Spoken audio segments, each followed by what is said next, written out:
तो लगता है कि कुछ नया करके दिखाएं, ऐसा करके दिखाएं जिससे हमारे लोग प्रसन्न हो जाए, खुश हो जाए, आनंदित हो जाए।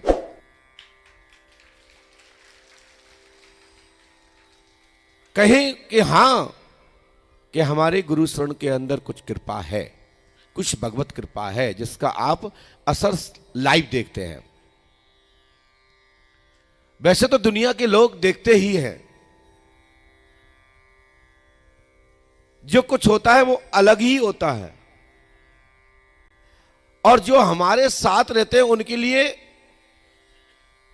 ना अलग होता है और ना ही पुराना होता है, क्योंकि उनकी आंखें मिची होती हैं, उनकी आंखें बंद रहती हैं। उनको लगता है कि हम तो साथ रहते, सब जानते हैं। इसी कारण नजदीक में रहने वाले लोगों का कभी भी सफलता नहीं मिलती है। क्यों नहीं मिलती है? क्योंकि उनके अंदर नाना प्रकार की शंकाएं, नाना प्रकार के उनके मन में विचार उत्पन्न होने लगते हैं, जिस कारण से उनकी आस्था में कमी आ जाती है। जब आस्था में कमी आ जाती है तो दिखावटी रहते हैं, भलाई वो भक्ति करते हों, लेकिन उसका लाभ मिलता तो है जब वो संकट में होते हैं, जब वो फंस जाते हैं, जब उनके पास कोई नहीं होता है, तब अंतिम में वो शक्ति को याद करते हैं जो उनके गुरु के पास होती है, जो उनके साधक के पास होती है।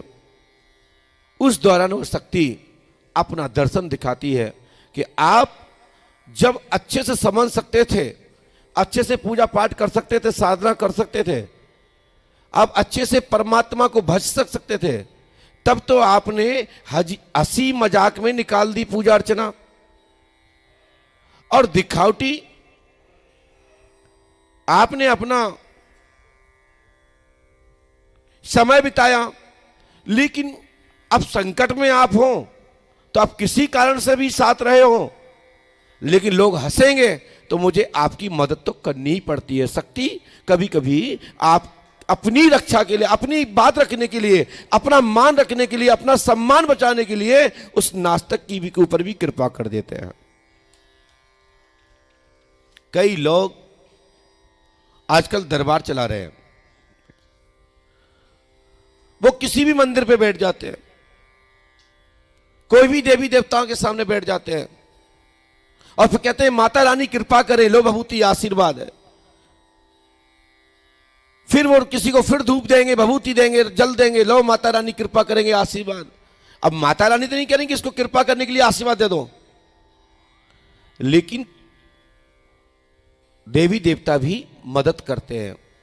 वो कहते हैं ठीक है, ये व्यक्ति का भलाई लालच हो, इसका भलाई स्वार्थ हो। यदि वो भक्त नहीं जानता कि इसके पास शक्ति है कि नहीं,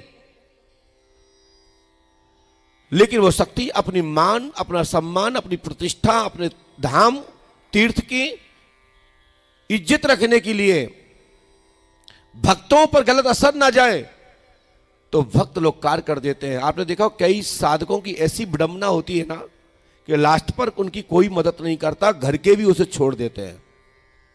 कारण क्योंकि उसने अपना जो कोष था, उसके बाद जो उसके बाद तप था, वो तप तो उसने बांट दिया, शेष और उसने उधारी ले ली, बैंक से और लोन ले लिया, तो वो डिफॉल्टर हो गया।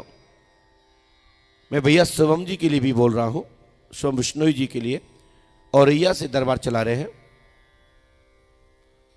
मां पीताम्बरा सरकार के नाम से, और भी साधकगण जो पंडोकर धाम से हैं या कहीं किसी अन्य दरबार के साधकगण हैं, मैं उनसे निवेदन करूंगा कि शक्ति हो तो आशीर्वाद बांटो, अन्यथा अपना आशीर्वाद अपने पास रखो, अपने लिए बचा के रखो, नहीं तो बाद में बड़ा समय खराब आता है।